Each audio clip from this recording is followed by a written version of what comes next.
Hey guys, it's David here for Bartender HQ, and in this podcast I am talking to Ben Francis from the Oracle in Liverpool.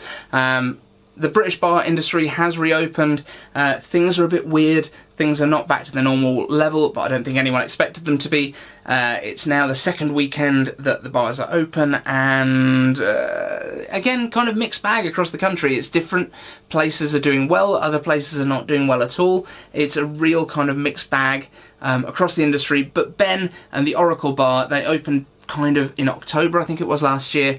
They're a performance-based venue because it's all about close-up magic, and that is one of the things, performance is one of the things that has been removed. Like, we're not allowed live sports, we're not allowed loud music, we're not allowed live performances in our bars at this point. So I wanted to talk to Ben about what they've done at the Oracle, how they set the bar up in the first place, the kind of feel of the place, as well as how they're getting around the no live performance type stuff that's going on. I think you're going to find this really interesting. If you've ever wondered about opening your own bar, there's some really good insights here from Ben. So enjoy the podcast. I really hope this is useful to you. Hey, how's things? Very well, very well. How are you? Yeah, not bad. So obviously Matt's put us in touch. We've had Matt on the podcast recently. I don't know if you've seen that or listened to it or seen what we did or anything. Yeah. Cool. How do you know Matt? I know he's been working with your bar and stuff. Yeah, so I've known Matt for many years. When I was maybe 18, I got like a magic job. So for anyone who doesn't know who I am, I'm a sort of a magician turned bar owner. And I now run a bar called The Oracle in Liverpool, which is it's a cocktail bar, but we have close-up magicians going around the tables. So at any time that we're open, there's always sort of magicians there, and people come and sort of get a really interesting experience. So I know Matt really because when I was 18, I had got sort of this pretty high-profile gig, but the person I was meant to be doing it with broke his arm. So I went into like a local Liverpool magic shop that's now closed down. And I said to the owner, Aaron, at the time, I said, look, can you come and help us out with this job? And he was like, oh, no, I'm fully booked this weekend. And then there was Matt sitting in the corner of this magic shop. And he was like, well, I can do it. Like, I know I don't know you, but I'm okay at magic. So, yeah, man. So I sort of saw what he could do. And yeah, it was literally from there, I was like, yep, you'll do. So friends ever since. Perfect. So, like, run us through a little bit then of what the bar itself is, because we've just gone straight into this. I didn't introduce you or anything, and that wasn't the intent. But it doesn't matter. We'll just crack on now. Yeah, let's just roll with it. There's no need for formalities. I'll stick that on afterwards. But yeah, so give us a rundown. So the Oracle Bar, I had the page up here on Facebook a second ago. Let me just shoot back to that so that I can see what it looks like and stuff. But yeah, so that opened like just before lockdown, I guess? Yeah, so we opened on the 17th of October last year. So yeah, it essentially is a sort of an old-fashioned, we sort of say late 1800s, early 1900s sort of era, like style cocktail bar, with, as I said, like close-up magicians that go around the tables. So the idea is when you order a round of drinks, a magician will come to your table, and sort of with each round ordered, the magician sort of comes back and does a couple of minutes here and there. And we're just about to start doing sort of actual live parlor shows, because there's so many places now that sort of they'll provide some kind of entertainment, but we found that it's either live music, where it's either a lot of people go to see the person that they know performing the live music, or it's often a bit just too loud. So it's not somewhere you can sort of sit and have like a chat. But the magic we found, first off, if the bar's sort of pretty busy, the magicians they allow for that wait between the drinks between the order and the sort of the drinks arriving. Yeah. And also it's just a great way of sort of breaking the ice between all the different people in the bar. So one thing that I've noticed that's very different about the Oracle from a lot of other places is that often all the tables will end up sort of talking to each other. So it almost feels more like house party kind of vibe than you're all sitting on your separate tables and you'll never interact with anyone else in the bar. Because even if the magician's not at your table, often you'll be sort of watching them at a different table, and then you'll go, oh, did he do this for you, or did you see that, or, and it's really interesting. It's also because of the layout of the bar. It's actually sort of, it's in an old merchant's house, an old actual 18th century merchant's house. It's a listed building. So the sort of theme we've gone for is based around the building. So it's super authentic. And because it has got that kind of house vibe, people just act differently there. It's a really unusual place. But yeah, it's Awesome. So what was it that made you decide? Like, I'm guessing your background is like all magic and not so much the bar industry side of stuff. Yeah. Or is it? Did you kind of bartend as well on the side of being a magician? Because I mean, just to give you a quick sort of really rough background of myself.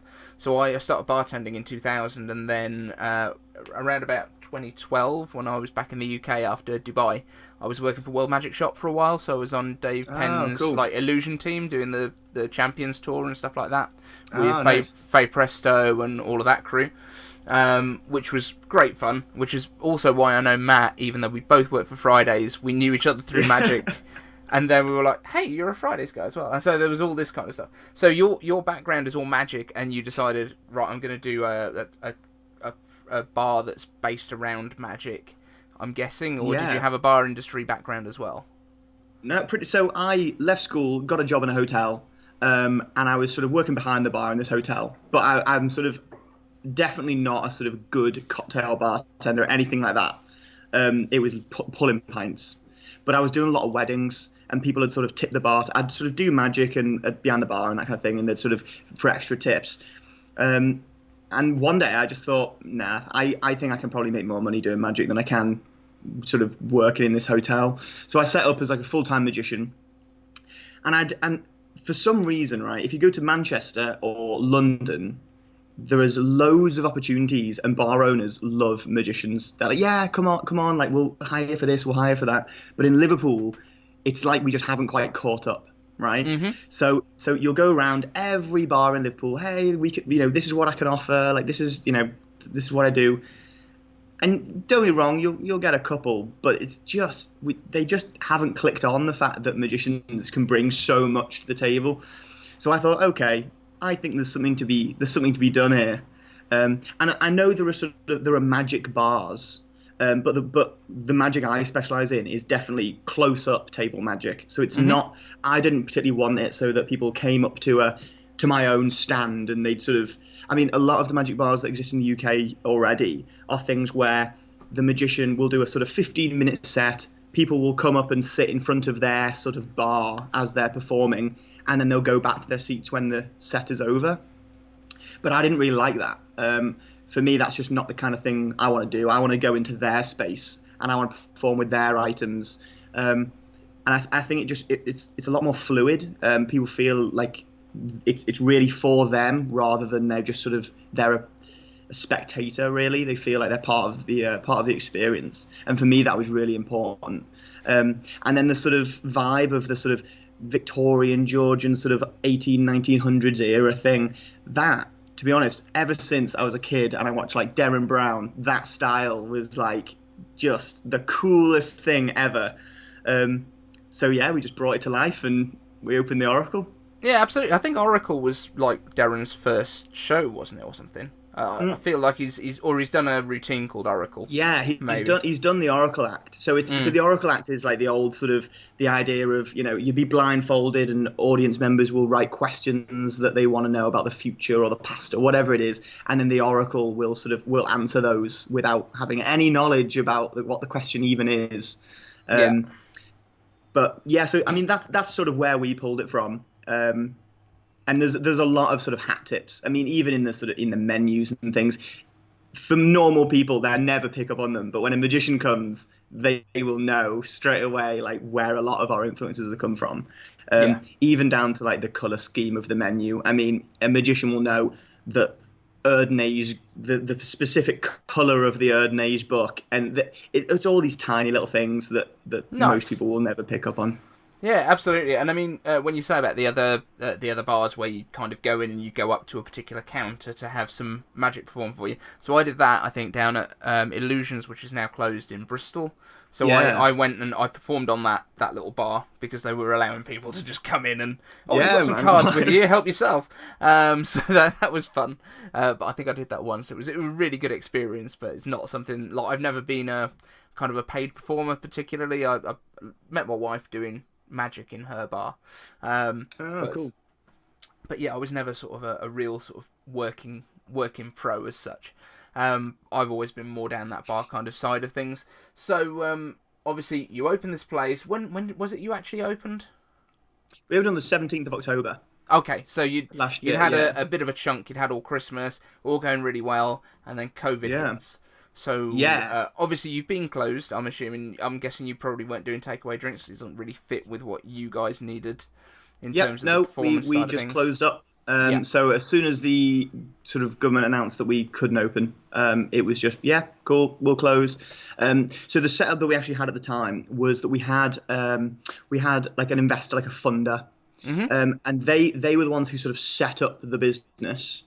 And then we essentially we were pretty much working for them, even though we were the ones who set up the bar. So we just closed our doors, and what's the best way of sort of putting this? So the funder essentially carried us through that time, and then when lockdown got lifted, they said, "Look, to be honest, I need my money for somewhere else." So they then said, okay, we'll give you the bar and you guys can just sort of take on the rent and take on the business. And so that's what we've done. So now it was just me sort of running it. But now there's a guy called Lewis Laval, a guy called Terry Chung, and the master bartender that is Luke Ben, who is the guy who the wizard behind our drinks. And so now we're all sort of part owners. We all own a sort of quarter of the business. Awesome. And we're just sort of reopening it from then, and we've yet to see how it's going to go properly, but we've got high hopes. So did you guys reopen for that first 4th of July weekend, or are you holding off a little bit? So how did it go? Tell us about your experience. It was okay. I think we're in a bit of a weird position because we are definitely more of an experience kind of place. It's not somewhere you'd go and just get leathered.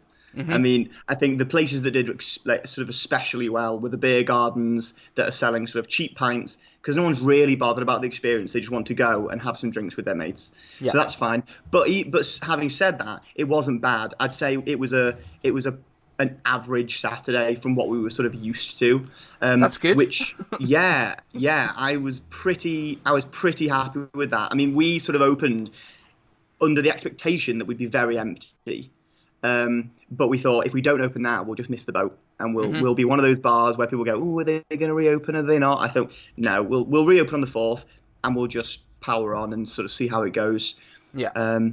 But yeah, I mean, it wasn't sort of mind-blowingly busy, but it wasn't dead either. It was a sort of steady all night. But let's be honest, nobody wants to be mind-blowingly busy on the first day when you don't know what with COVID as well. So I'm guessing you guys always run table service anyway. So that kind of wasn't a big change for you guys, whereas a lot of pubs are now having to offer table service and try and keep people seated, whereas that's kind of already the way for you guys. Yeah. So in terms of actually having the magic going on at the tables, is that something you've been able to continue? Because I know they're not allowing live music and sort of loud entertainment and things, but if your servers are kind of the ones providing entertainment in a way, I guess maybe that's okay. I don't know. Yeah, so tell me. we've come up with a sort of a slight workaround, which means that there's no live performance, which is a big kick in the teeth for what we do. But what we've instead done is we've put sort of magical curiosities for sale. So we've started selling decks of cards and coins, and we won't perform. But if the guests want a demonstration of any of those items, we can offer one of those for free. That's good. With no obligation of them purchasing it. Yeah, absolutely. So that's our sort of little get around. If they want to see something, then they can just ask for a magical demonstration of those items that we have for sale. That's our. That's an excellent way to do a retail business. that happens to be in a drinking establishment. That's excellent. I like that a lot.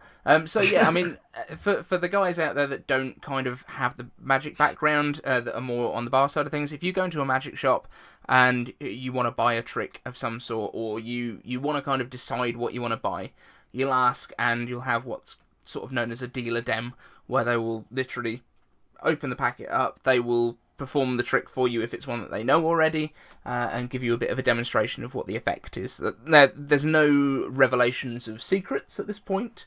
It's all like, this is how it looks if you do it. All of the instructions are included, kind of thing, isn't it? So yeah, that's really cool. I like what you're doing there. So I've got a few questions that I always ask anyone that's in the drinks industry, as well as, and obviously this is going to be a little bit different because you haven't got that drinks background.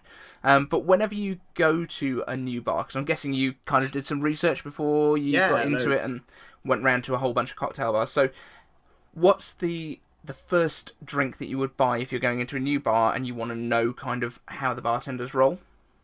Cool. So for me now, it would probably be an old fashioned.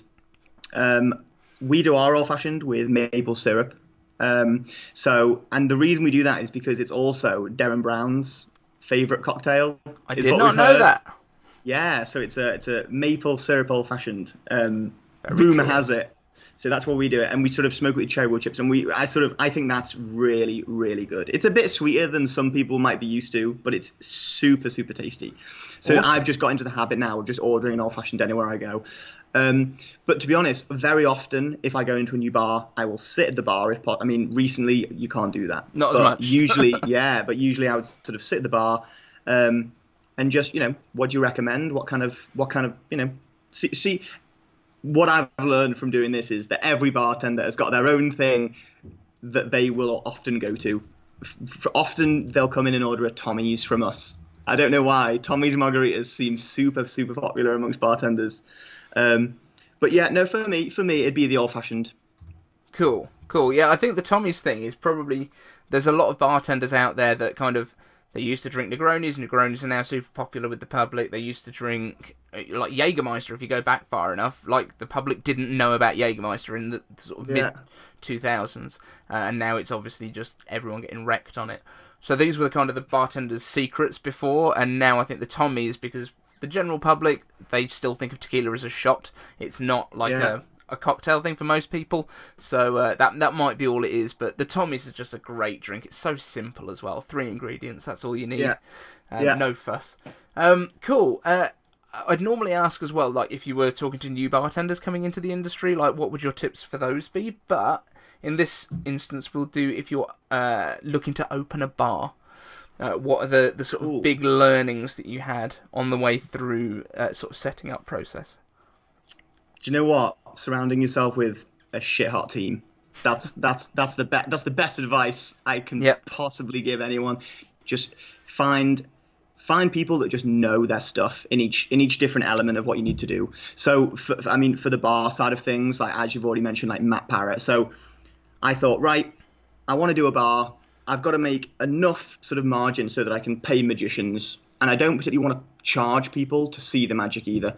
And the way of doing that, I thought, was cocktails. They've got, for what's in them, they've got one of the higher margins in terms of drinks. So you think, okay, who do I know that knows loads about cocktails? Yep, Matt Parrott. So we sat down. He sort of taught me a load of stuff about cocktails, and he was there when I was interviewing my bartender. He was the one who sort of showed me around other bars and told me what to and what to do and what not to do in other different places. And I think we've also got a guy called Terry, who's one of our magicians as well, but he's a great photographer and videographer. So he does all the sort of photos and videos for our marketing. I got a guy called Lewis Laval, who's just a branding genius. He's the one who sort of helped me come up with the name and sort of pick all of the sort of little sort of Easter eggs that if you're a magician, you'll come in and you'll kind of see that stuff. So I would definitely say surround yourself with people who know what they're doing in each particular field, because probably even if you think that you know everything, you almost certainly don't, and there's someone else who knows 10 times more about each different piece of that subject than you do. So I would say, surround yourselves with the best people. In fact, when we were doing the interviews for the bartender, Matt sort of briefs me on what he's going to be looking for, and all of the just sort of little things like, do they taste the drink when they've made it? All those kind of just stupid little things. But the bartender we ended up hiring was a guy called Luke, and he made an espresso martini, right? But he made it with tequila. Mm-hmm. And Matt kind of gives me that like side eye, like, this is a bit weird, like an espresso martini with tequila. But we tasted it, and Matt gives me another look of, actually, this is actually pretty good. Was it the 3-ingredient one? Was it like tequila, agave, espresso?